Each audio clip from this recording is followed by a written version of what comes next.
El día de hoy vamos a ver la historia y evolución de las computadoras.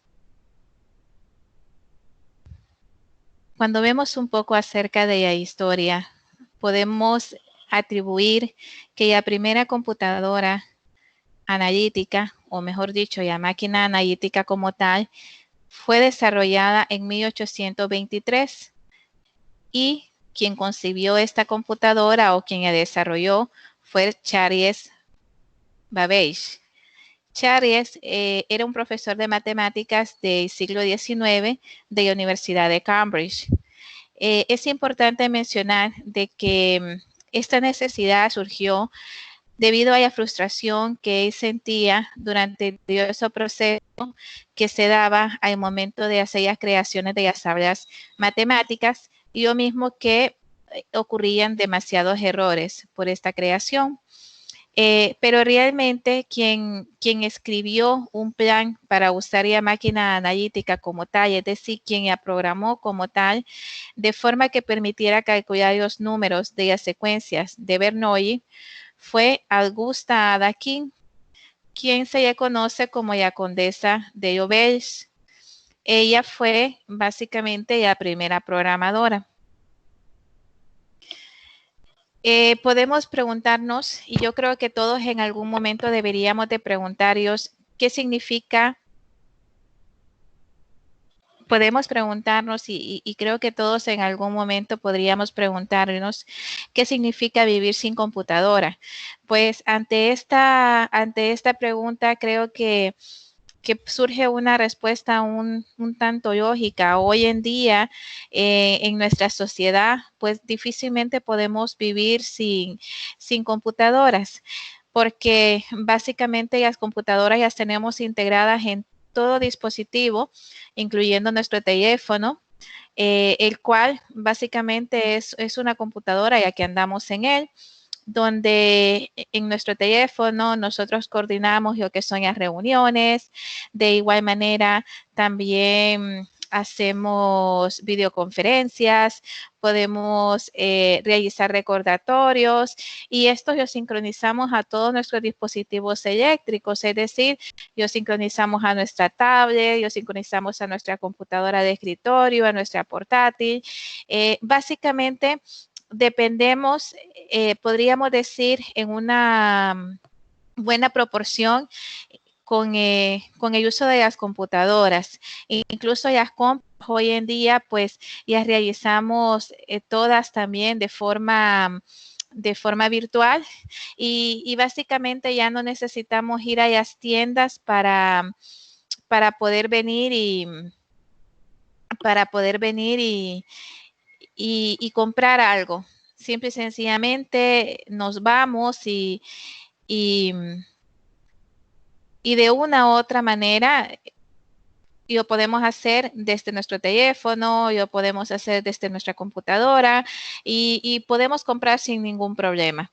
Es decir, básicamente podemos decir, dependiendo en un 100% de lo que significa estar con computadora como tal. Esto es importante que estemos claros en este sentido.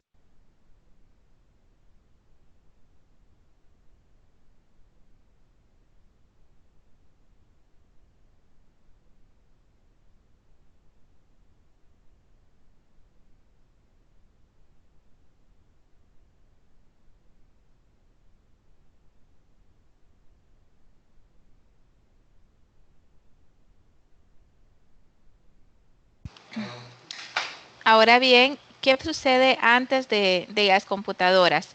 Es decir, vamos a partir un poco hacia atrás. ¿Qué pasó antes de las computadoras? ¿Será que antes no contaban? Si el propósito propiamente inicial de una computadora, como ya lo vimos con la máquina analítica desarrollada en 1823 por el profesor Charles, podemos ver que su origen realmente nace como una necesidad matemática. Pues bueno, ¿qué sucede antes de que existieran las computadoras? Pues antes se utilizaba lo que era el ábaco, que es un tipo de herramientas para contar y calcular usados por los babilonios, los chinos y otras culturas hace miles de años. Esto es muy importante porque el sistema numérico indo-arábigo son ejemplos de métodos de cálculos antiguos que han afectado de forma significativa la raza humana. Imaginémonos, por ejemplo, qué sucedería en un negocio hoy en día donde no tuvieran ningún sistema computacional o donde no hubiera un sistema que les permitiera poder llevar ya contabilidad, poder de repente generar facturas de forma rápida, poder llevar un histórico, poder llevar la información de sus clientes. Pues básicamente podríamos decir que esta empresa obviamente, sus procesos son bastante lentos y sus costos también se incrementan sustancialmente. Entonces, básicamente podríamos decir que hoy en día es difícil que una empresa no cuente con un sistema computacional, aunque sea sencillo, para poder llevar cálculos que específicamente nos vamos a cálculos matemáticos en el caso de propiamente de las facturaciones como tal. Podemos también mencionar que las máquinas como tal son un procesamiento de información, es decir, para que las computadoras para que las computadoras puedan funcionar como tal, necesitan llevar un proceso, el cual es un proceso propiamente de entrada, el procesamiento como tal, y a salida. Es decir, que podríamos decir que una computadora como tal lleva 3 funciones principales, pero realmente podríamos decir que no son 3 funciones como tal, sino 4.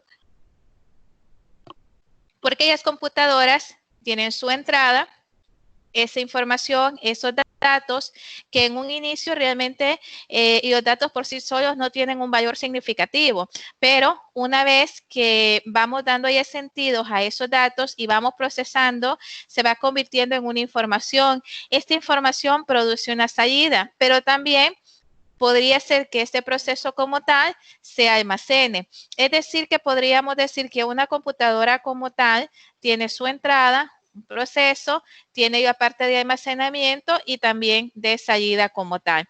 Algo muy importante es que las computadoras son versátiles. Hoy en día tenemos diferentes dispositivos que básicamente son computadoras y que no necesariamente son de gran tamaño, sino que todo lo contrario. Entre más pequeños son, muchas veces son más potentes. Podemos decir, y esto es algo bien importante, que las computadoras son versátiles en el sentido de que se va innovando, se va actualizando. Y por otro lado, también es importante mencionar que una computadora está conformada por lo que es su hardware propiamente, su parte física y su software. Dentro del hardware, obviamente, tenemos nuestros monitores, tenemos nuestro CPU y tenemos los periféricos que se conectan a nuestro CPU, ¿verdad? Que son propiamente el teclado, el mouse, también podría ser el escáner. Internamente, estas computadoras como tal, en el caso del CPU, pues están conformadas por el motherboard, por la tarjeta madre, ¿verdad? Como tal, tenemos el disco duro, la ventiladora, tenemos el procesador, es decir, y todos los circuitos, y la memoria RAM, que todos estos van conectados propiamente internamente en nuestro CPU. Podríamos decir entonces que además de esto, es decir, no solo con la parte física funciona una computadora, es necesario del software. Y en cuanto al software, también tenemos una separación, es decir, tenemos sistemas operativos que prácticamente son los que generalmente conocemos, ¿verdad? Que estos sistemas operativos, pues obviamente van evolucionando y van actualizándose conforme muchas veces a las computadoras o las nuevas generaciones de computadoras que van saliendo. Tenemos sistemas operativos, por ejemplo, como XP, que ya está descontinuado. Sin embargo, en su tiempo fue uno de los mejores sistemas operativos. Tenemos Windows Vista, que no fue tan bueno. Tenemos Windows 7. que es prácticamente una justificación, fue una versión que sacó Microsoft para poder solucionar todos los problemas que se tenía con Windows Vista. Tenemos Windows 10. Es muy importante que obviamente esta es la gama de Microsoft, diferente de los sistemas operativos, pero también tenemos Windows 2003 Server, tenemos también sistemas de Linux que prácticamente vienen a ser parte de lo que son sistemas operativos, pero nada más que en este caso son open source. En el caso de los sistemas de aplicación, pues tenemos diferentes tipos de sistemas de aplicación dependiendo de cuál es nuestra carrera o cuál es con lo que nosotros día a día estamos trabajando. Por ejemplo, Microsoft Office son sistemas de aplicación, tenemos también AutoCAD, en el caso de la base de datos, lo que es SQL, Oracle, son también sistemas de aplicación que obviamente se instalan sobre un sistema operativo, es decir, que una computadora sin un sistema operativo no puede funcionar como tal. Tenemos un poco acerca de la historia de cómo inicia. Decimos que en 1939 un joven ingeniero alemán llamado Konrad Zuse completó la primera computadora digital programable de propósito general. Esto es bien importante porque resulta que este joven muy brillante en su momento fue y propuso al gobierno alemán que pudieran brindar fondos en 1941, ¿verdad? Que pudieran brindar fondos para poder construir una computadora electrónica más rápida que permitiera poder descifrar los códigos enemigos durante la Segunda Guerra Mundial. Sin embargo, el ejército nazi estaba bastante confiado con la veracidad de ganar la guerra, es decir, ellos estaban 100% seguros de que iban a ganar la guerra de una forma sofisticada y por medio de dispositivos de cálculo, pero no quisieron invertir propiamente en esta invención de este muchacho. Por lo tanto, básicamente no se pudo llevar a cabo el proyecto como tal. Pero resulta que casi al mismo tiempo, es decir, en los más altos secretos del gobierno británico, formaban un equipo de matemáticos e ingenieros para desarrollar un modo de descifrar los códigos secretos del ejército nazi. Este nuevo proyecto por parte del gobierno británico era liderado por un matemático llamado Alan Turing, quien junto con su equipo pudieron completar la computadora llamada Colossus, que esta computadora es considerada por muchos como la primera computadora digital electrónica en descifrar los códigos secretos del ejército nazi. Esto es muy importante. Y bueno, y la historia sigue, aparte de eso, y casi simultáneamente en 1939, casi cuando estaba Konrad Zuse diseñando lo que era una computadora digital, pues también simultáneamente también estaba trabajando el profesor John Atanasov de la Universidad de Iowa, que este profesor buscaba una herramienta que ayudara a los alumnos a solucionar ecuaciones diferenciales.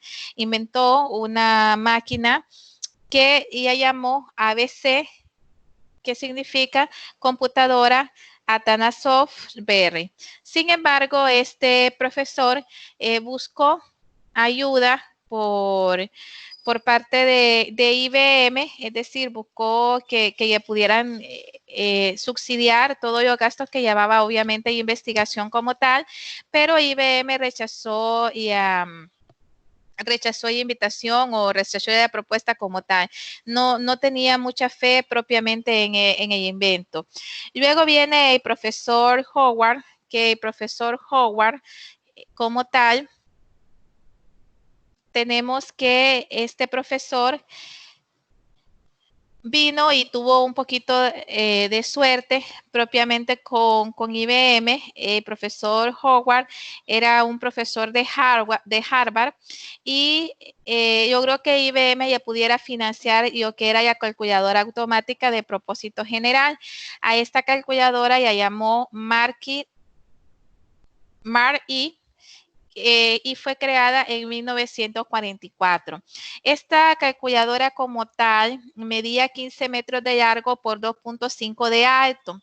Utilizaba ruidosas redes electromecánicas, para calcular 5 a 6 veces más rápido de lo que hace una persona normalmente.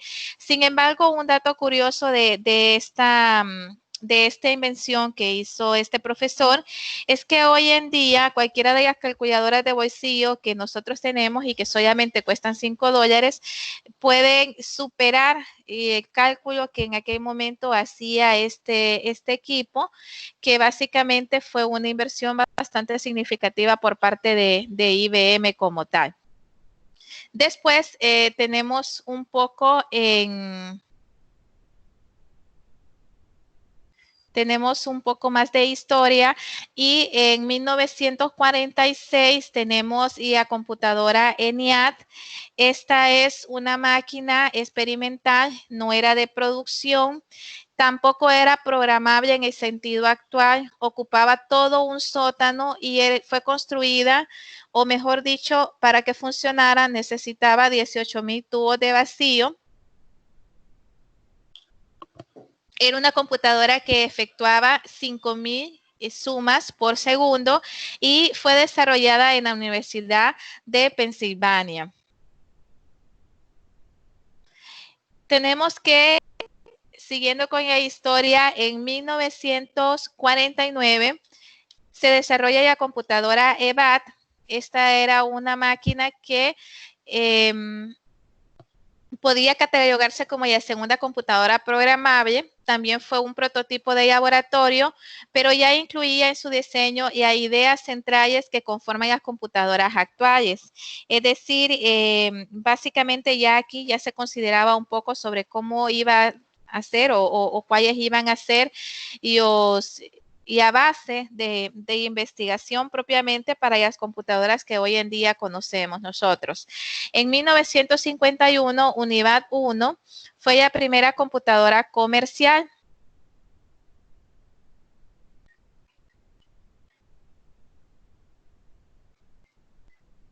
Estábamos aquí. En 1951, UNIVAC 1 fue la primera computadora comercial y los doctores McClure y Ecker fundaron la compañía Universal Computer UNIVAC y sus primeros productos precisamente fue esta computadora UNIVAC 1. El primer cliente oficial de esta empresa fue el Censo de Estados Unidos, mismo que se utilizó en ese año el equipo para poder tener el censo de 1951, de la población de 1951. Tenemos que ya en 1953 ya IBM saca su computadora, su modelo de equipo que es IBM 701 y este es para introducir los datos. Estos equipos empleaban tarjetas perforadas que habían sido inventadas en los años de la revolución industrial, es decir, a partir de ese invento, ¿verdad? Fue que básicamente surge lo que es la tarjeta perforada como tal, y esto fue en el siglo XVIII. Ya en 1890, la IBM 701 fue la primera de una larga serie de computadoras que luego se convirtieron en número 1 por su volumen de venta. IBM, yo recuerdo que era de las marcas pues que lideraban el mercado en cuanto a lo que era la venta de equipo, especialmente en aquellos equipos que eran propiamente servidores, workstation, My Friends, todo ese tipo de equipos que obviamente eran para grandes empresas, grandes y medianas empresas, y obviamente era una compañía bastante sólida. En su momento tuvo bastante auge esta compañía como tal. Tenemos que en 1954 IBM continuó con otros modelos que incorporaban un mecanismo de almacenamiento masivo llamado tambor magnético, que con los años esto fue evolucionando y es lo que después se convirtió en disco magnético. En 1955, SUSE Z22 fue la primera computadora de Konrad SUSE, aprovechando los tubos de vacío. Pues básicamente, jóvenes, esta es la parte de la historia bastante resumida. Vamos a ver un poco cómo estuvieron cada etapa o cómo cada etapa como tal fue evolucionando. Y algo muy importante es que hoy en día, con los nuevos avances que hemos tenido a nivel de tecnología, realmente los avances no han sido en cambiar las bases de cómo iniciaron las computadoras. Es decir, esos cambios ya se dieron y básicamente en este nuevo milenio como tal, nuestros cambios han venido a ser más hacia la investigación, por ejemplo, hacia el desarrollo de inteligencia artificial y a mejorar sustancialmente en cuanto a lo que es tamaño, velocidad y capacidad, lo que son las computadoras como tal. Sin embargo, podemos decir de que en esta nueva épocas que estamos viviendo, pues realmente avances en cuanto a una nueva, un cambio sustancial, pues básicamente no ha sucedido hasta los momentos. Lo que ha habido es mutuación o aceleración hasta cierto punto de avances en cuanto a lo que es inteligencia artificial y otras áreas propiamente de la informática que han ido agarrando bastante valor. Por ejemplo, como el Internet de las cosas y básicamente como básicamente colocar o migrar todo nuestra información a la nube. Podemos decir entonces que las primeras computadoras en conclusión eran grandes, caras y muy complicadas. Es decir, si ustedes se fijan, sus bases fueron matemáticas, sin embargo, siempre estuvieron ingenieros en este proceso apoyando básicamente eran computadoras que requerían mucho personal, por un lado, y por otro lado eran bastante grandes y el mantenimiento de los mismos era bastante sustancial. Podemos decir que la primera generación estuvo basada o prácticamente podríamos decir que se utilizaron las válvulas de vacío y que estas básicamente se implementaron o se utilizaron en las primeras computadoras y lo que hacían eran que transfiriendo electricidad a través de una fina resistencia, pues básicamente era que generaban el funcionamiento propiamente de las máquinas. Luego, en 1948 se inventó lo que fueron los transistores y básicamente los transistores son los que vienen a separar y a segunda generación, es decir, cuando ya se comienzan a utilizar los transistores, fueron usadas por primera vez en las computadoras en 1956 y obviamente trajeron bastantes cambios positivos, podríamos decir, en el aspecto de que las computadoras ya eran radicalmente más pequeñas, ya no necesitaban un sótano o una habitación completa para poderlas tener. Eran bastante fiables, al mismo tiempo era mucho más barato el transistor o era mucho más baratas estas computadoras que las que eran basadas en válvulas de vacío.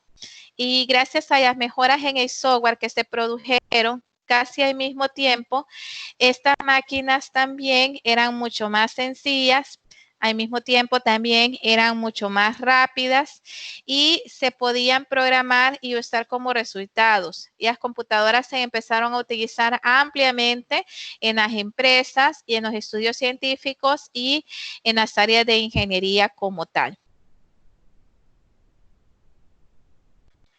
Luego tenemos, y aparte de obviamente con todos estos avances, siempre el ser humano quiere más y en este caso el programa especial americano precisaba máquinas que fueran un poquito, en el caso del programa espacial, necesitaban máquinas que fueran más potentes, más pequeñas y que ellas que estaban actualmente en ese momento que eran basadas en transistores.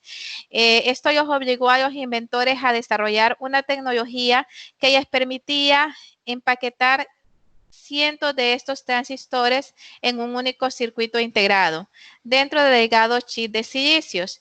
Y esto fue a partir de los años 60. ¿Cuáles fueron las mejoras que trajeron este tipo de equipos? Bueno, eran mucho más fiables. Aparte de eso, el tamaño se vio bastante reducido el tamaño porque un solo chip como tal podía sustituir una placa con cientos o miles de transistores. Por otro lado, la velocidad se incrementó sustancialmente, eran mucho más eficientes. Al ser los chips tan pequeños, necesitaban menos energía eléctrica y al mismo tiempo esto hacía de que generaran menos calor. Eran mucho más costosos, eran mucho más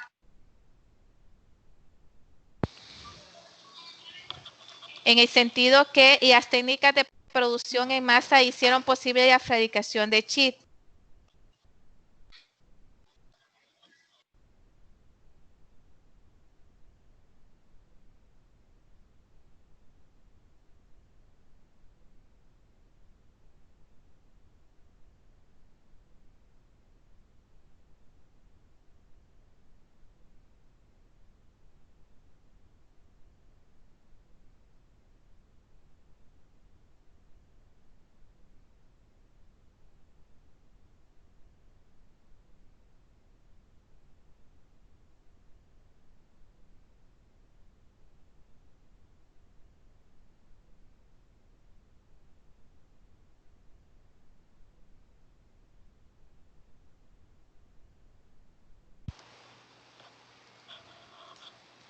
Tenemos también que la invención de las válvulas de vacío, los transistores y los chips de silicio han tenido un tremendo impacto en nuestra sociedad. Eso es algo inevitable realmente.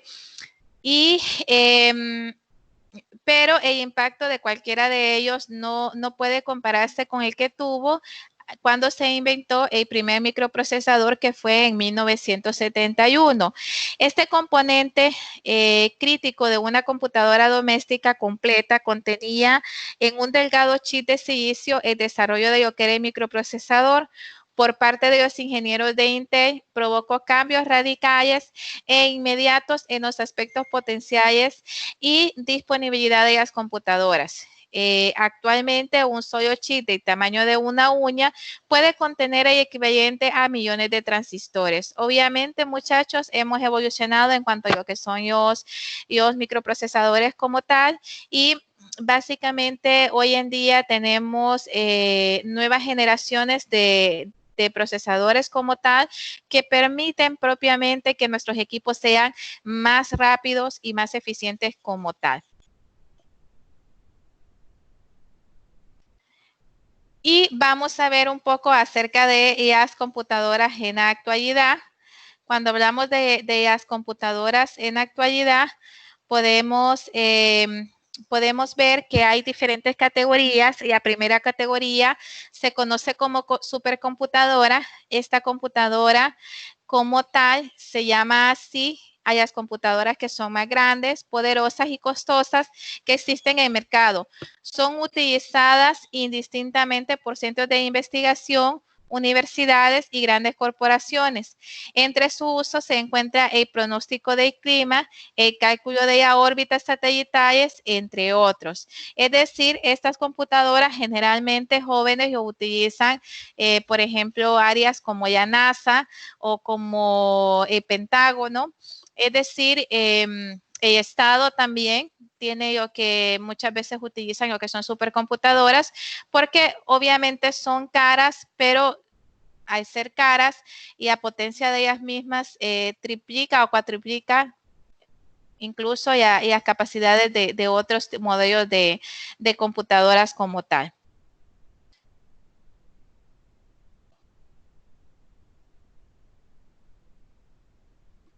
Tenemos las computadoras mainframe.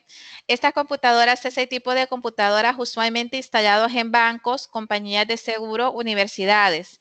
Estas computadoras como tales son ideales para almacenar y procesar grandes volúmenes de datos y poder compartirlos con ayuda de los sistemas operativos multiusuarios. Además, son menos costosas que las supercomputadoras y tienen un buen rendimiento para esto.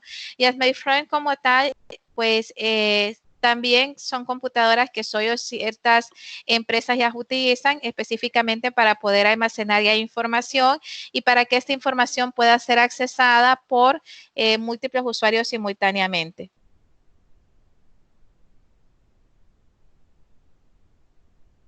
Tenemos también los servidores. Con el avance de la tecnología en la actualidad, existen una gran variedad de equipos de muy diversas capacidades. Estos servidores generalmente están orientadas para medianas y pequeñas empresas. Hay empresas grandes que utilizan, obviamente, los servidores, pero ellos utilizan de forma apilada, es decir, de que tienen varios servidores o cuentan con varios servidores y estos están conectados entre sí para que puedan compartir sus recursos, almacenar información, hacer respaldo y también poder tener mucho más capacidad de estos recursos al momento de que varios usuarios estén queriendo ingresar de forma simultánea a este equipo como tal. Tenemos las microcomputadoras. Dentro de la clasificación de las microcomputadoras tenemos lo que son las estaciones de trabajo y también tenemos lo que son las computadoras personales. En el caso de las estaciones de trabajo, jóvenes, estas estaciones de trabajo están más orientadas a la parte científica, es decir, por ejemplo, al área de radiología, al área de resonancia magnética, donde se necesitan computadoras cuyas especificaciones sean superiores a las computadoras personales, pero no sean tan costosos ni tan caros como un servidor o un MyFriends como tal. Por esa razón, estos equipos generalmente se utilizan para áreas especializadas, en el caso de áreas médicas, y también para el desarrollo en el caso de ingeniería.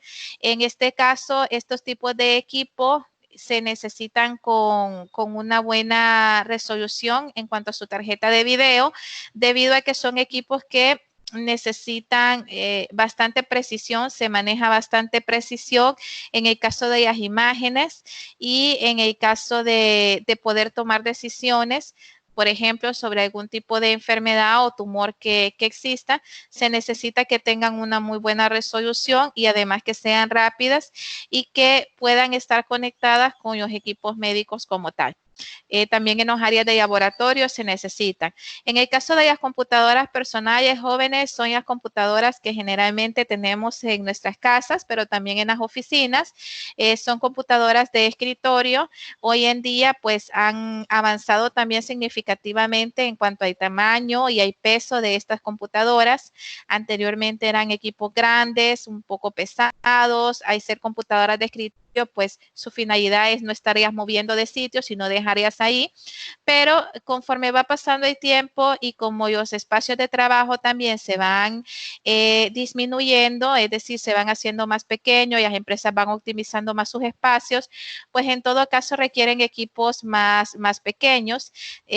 También tenemos lo que son las terminales tontas, que son equipos también de escritorio, son bastante pequeños en cuanto a tamaño, y una de las características de las terminales tontas es que básicamente los recursos como tal, es decir, y el almacenamiento, el procesamiento, lo toman propiamente de los servidores, y en el caso de los servidores, pues se tiene que hacer una virtualización con ellos.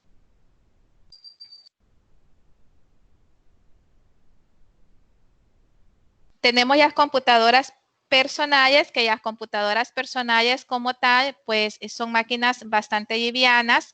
Estas, su característica es que no son escritorios, no están fijas en los escritorios, sino que uno ya puede llevar, son portables a donde nosotros necesitemos como usuarios. Cada día también han ido evolucionando, pues ahora tenemos portátiles que son bastante pequeñas, incluso caben en la palma de nuestra mano y básicamente han ido evolucionando en cuanto a lo que es capacidad, en cuanto a lo que son los requerimientos. Recuerden, jóvenes, que esta generación se caracteriza porque consume bastante requerimientos en el caso de bastantes operaciones simultáneamente. Somos una generación de multitareas, por lo tanto, necesitamos equipos con bastante capacidad, con bastante también con bastante potencia en el sentido de las imágenes o de los programas que se utilizan como tal. Entonces sí se requieren equipos que sean veloces en todos los sentidos. Tenemos también las computadoras de propósito especial. Estas computadoras como tal se dedican a realizar tareas específicas, como son los sensores de temperatura dentro de un edificio. Por ejemplo, en los aeropuertos también se utilizan bastante lo que son las computadoras de propósito especiales. Como su nombre lo dice, pues están asignadas a una tarea específica. Muchos de estos equipos tienen circuitos que están conectados directamente o que básicamente se conectan con un punto de red y estos están transfiriendo ya información a los servidores, ¿verdad? Y básicamente son computadoras de propósito específico en este sentido, porque están asignados a tareas básicamente especiales. Bueno, jóvenes, esto ha sido todo por este día. Espero que todo haya quedado claro. Si tienen alguna duda sobre este tema, a favor comuníquense conmigo y cualquier consulta o duda pueden hacerlo a mi correo nazarena.idiaques@una.edu o a través del portal. Muchísimas gracias.